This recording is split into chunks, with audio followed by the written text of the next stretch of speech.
Imana yabwe icubahiro kubw'uyu munsi mwiza iduhaye kugira ngo twongere tuganire ku ijambo ry'Imana. Reka tuyishimire. Imana yo mu ijuru, igihe cyose tugihumeka, tubasha kugenda, tubasha kuvuga, tubasha gukora, tugomba kuguha icubahiro kuko urabikwiriye. Ndetse iyo tugize umwanya nk'uyu mwiza wo kuganira ijambo ryawe, ntabwo twareka kukuramya no kuguhimbaza no kuvuga yuko ibyo tukorera ari byiza. Turagushimiye kandi dusabira n'abantu bose njye ugiye kuvugira ijambo n'undi wese uzaryumva kugira ngo uzamugirire neza, iri jambo rizamufashe mu izina rya Yesu Kristo.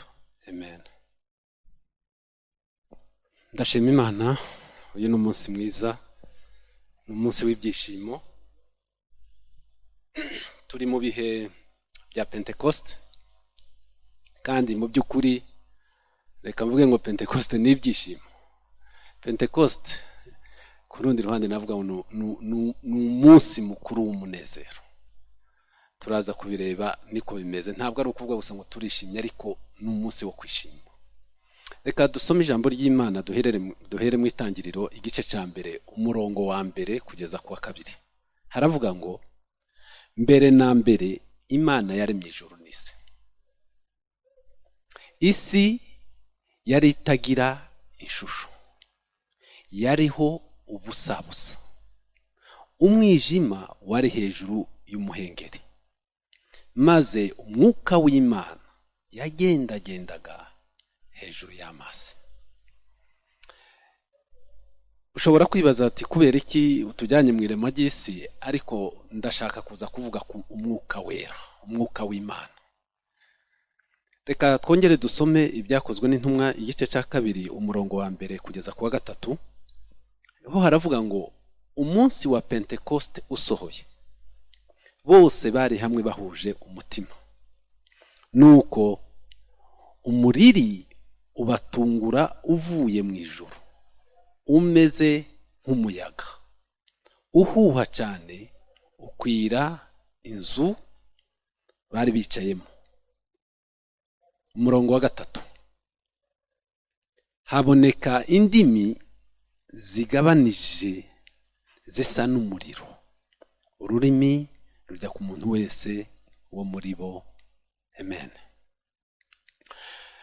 Uyu munsi nifuje ko tuganira kuri iri jambo, ariko umutwe w'ijambo navuze ngo imbaraga z'umwuka wera. Imbaraga z'umwuka wera. Natangiye ndeba mu itangiriro mu iremwa ry'isi n'ijuru n'ibindi. Iyo ukomeje ugasoma hepfo, ugenda ubona ukuntu Imana yagiye irema ibintu bitandukanye, ikavuga ngo iki ni kibeho kikabaho, kuko ijambo ry'Imana ni imbaraga n'ubuzima. Igeze ku muntu iramurema, imaze kumurema imuhumekera mu mwuka wayo, umuntu abona ubugingo, reka mvuge ngo bwuzuye, abikiremwa cuzuye. Mu mugambi wo gucungura, Yesu yaje kuri iyi si, aravuka, yambara umubiri mu shusho y'umuntu, abana n'abantu, aza gusezera abigishwa, ababwira ukuntu bizagenda ubuzima bwose, ababwira ko azapfa akazuka, ndetse anababwira yuko hari igihe kizagera kiri ngombwa cyane ko agenda mu ijuru akabohereza umwuka wera, kugira ngo uwo mwuka wera azabane nabo igihe cyose. Aha dusomye mu byakozwe n'intumwa, ni wa munsi, uwo munsi Yesu yari yababwiye ko ugomba gusohora, ni wo wari usohoye. Ngo aho bari bateraniye bumvise ngo umuriri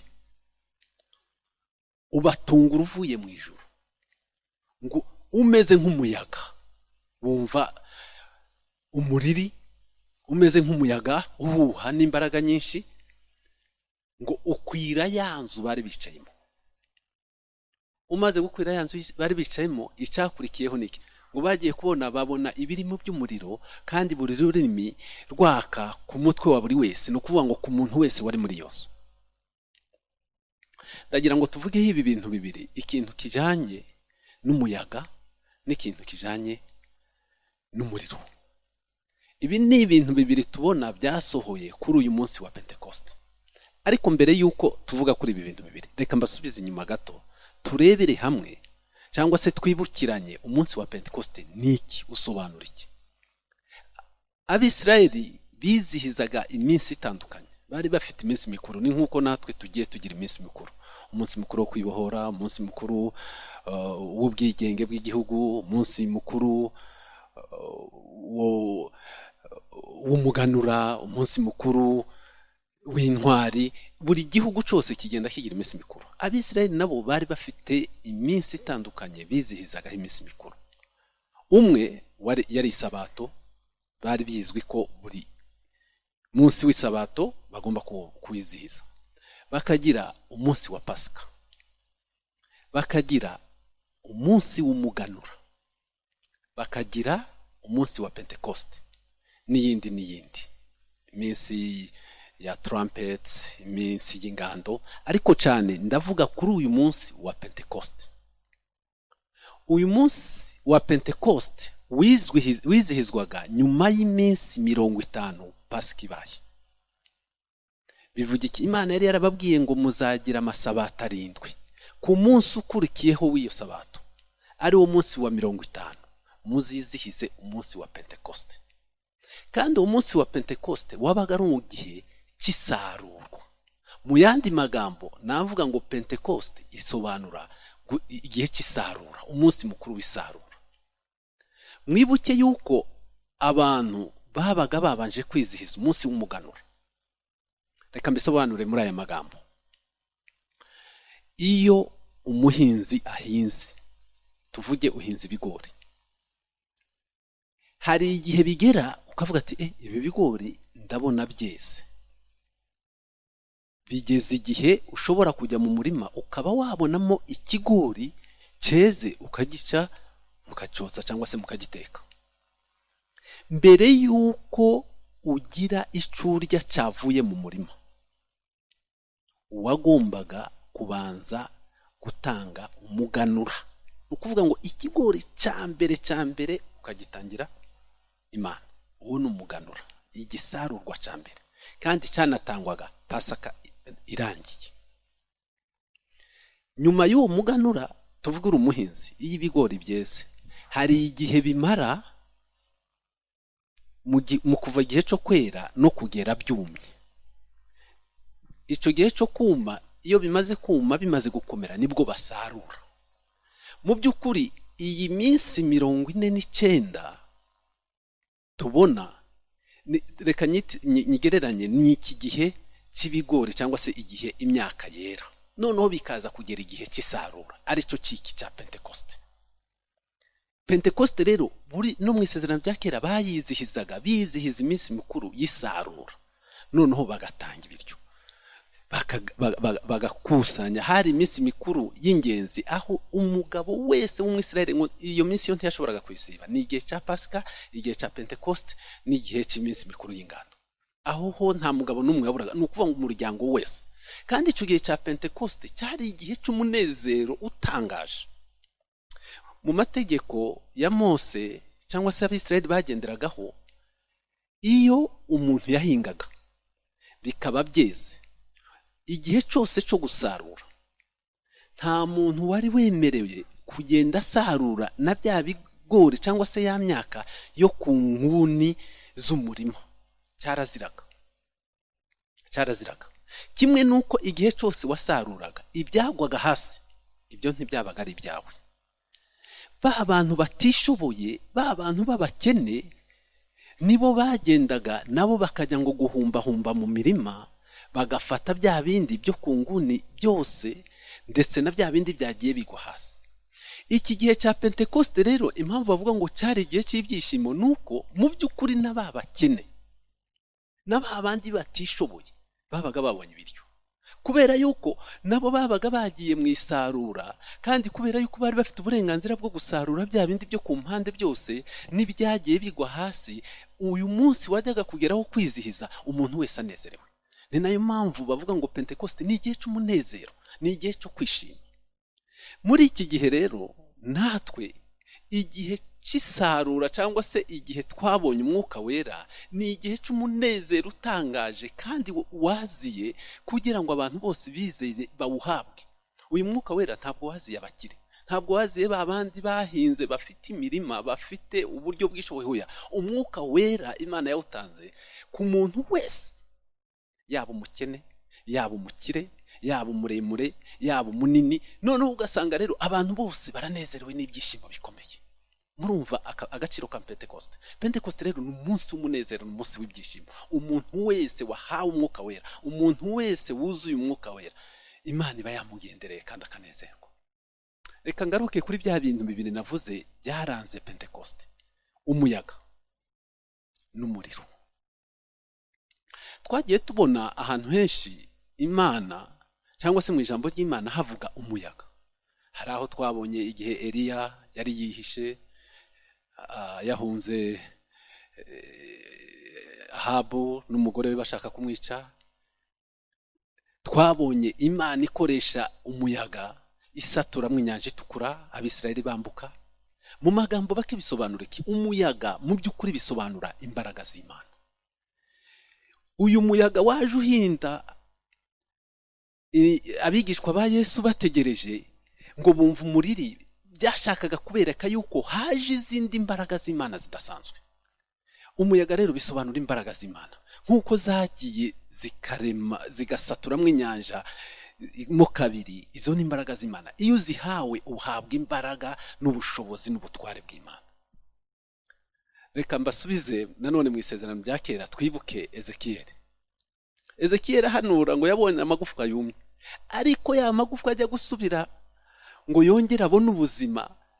Amaze kuyateranya, imitsi imaze kujyaho, inyama zimaze kujyaho, ngo arongera arahanura, maze ngo umuyaga uraza urahuha winjira muri ya magufa ngo abone ubuzima. Mu magambo make niki? Umuyaga urimo imbaraga z'Imana. Umuriro bisobanura iki? Umuriro usobanura cyangwa se ugereranya holiness y'Imana cyangwa se kwezwa.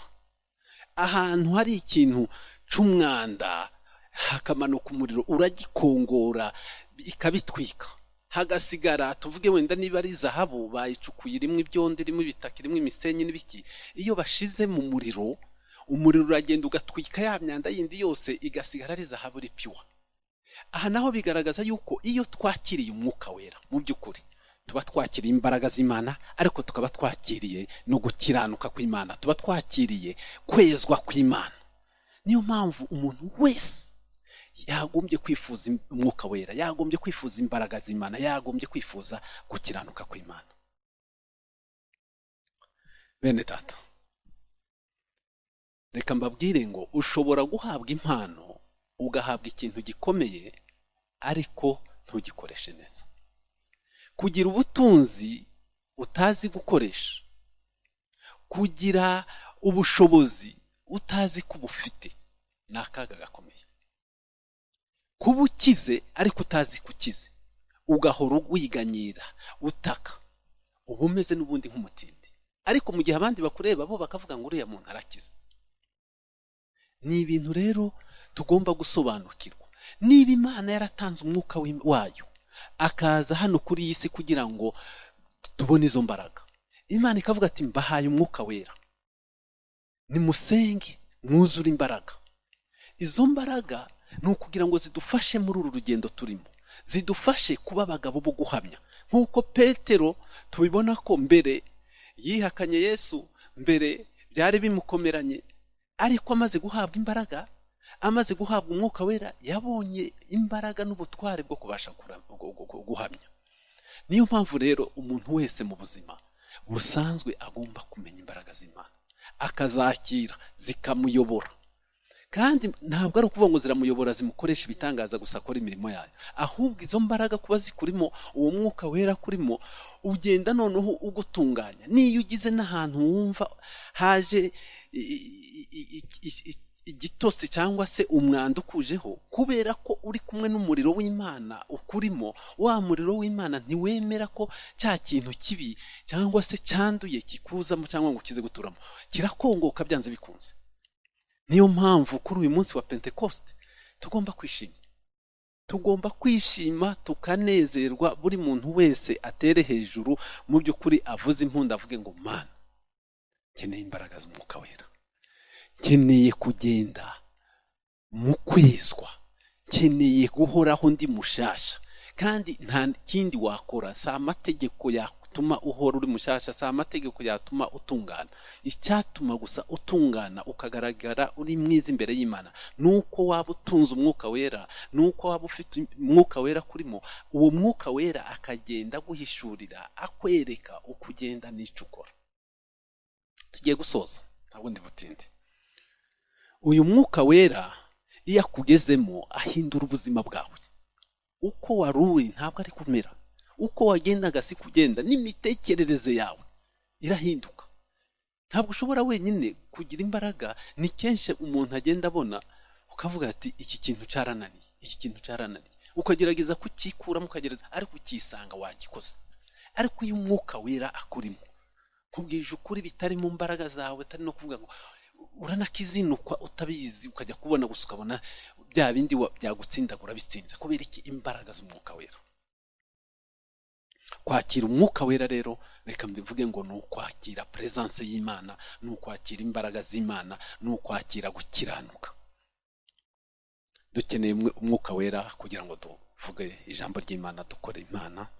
Dukeneye Umwuka Wera kugira ngo atuyobore mu buzima bwacu. Dukeneye Umwuka Wera kugira ngo n'imiryango yacu tubashe kumenya uko tuyiyobora. Ngiye gusoza, mbere yuko dusenga ndagira ngo mbabwire, niba uyu munsi twizihiza umunsi w'isarura, hazaba umunsi umwe Yesu yavuze ngo nzagaruka gutwara itorero. Hazaba umunsi umwe ukomeye w'isarura, aho Yesu azaza gusarurwa ibye. Yaravuze ati nimureke, bamubajije ati turabona twarahinze ariko ibintu twateye sibyo byameze, hano harimo ingano, harimo urukungu, harimo, ati mubireke, ariko umunsi w'isarura uzabitandukanya. Ndagira ngo nkubwire ngo hari umunsi w'isarura twiteguye, aho Yesu azaza gutwara itorero akadusarura, ibisarurwa bikaba bireza akabitwara. Uwo munsi uzaba ari umunsi wa Pentekote ukomeye. Reka dusenge rero, ngusabe mwene data, niba uri aho uri umukristo cyangwa se utaranakizwa, ukaba ushobora kuba wibaza ngo isarura ni iki, Pentekote ni iki. Hari n'abandi bamwe banabyibagiwe, wenda batazi ko neje ari umunsi tuzizihiza wa Pentekote. Ariko ndagira ngo ngusabe uyu munsi uvuge ngo Mana, sobanukiwe na Pentekote icyo ari cyo, none ndasaba kugira ngo Umwuka Wera, imbaraga zawe, za zindi zaremye isi n'ijuru, za zindi zasatuyemo inyanja mo kabiri, ndashaka ko ziza zikabana nanjye, kandi unyeze utunganye. Uwiteka Imana isumba byose, ndashima izina ryawe rikomeye, ndashima umunsi mukuru watugeneye nguyu nguyu, ndashima Mwami Imana yo mu ijuru uyu munsi waduhaye kugira ngo twakire imbaraga zawe, twakire kunesha, twakire gukiranuka. Ndasabiye buri wese utaruzura Umwuka Wera ngo uyu mwanya Mwami Imana yo mu ijuru ahari yumvira ijambo, Umwuka Wera mugenderere, umwuzuze, asobanukirwe, amenye ko uri imbaraga z'Imana, amenye ko ari wowe Mana waremye, amenye ko Mwami Imana yo mu ijuru ushobora byose. Icyubahiro ni cyawe, mu izina rya Yesu Kristo, amen.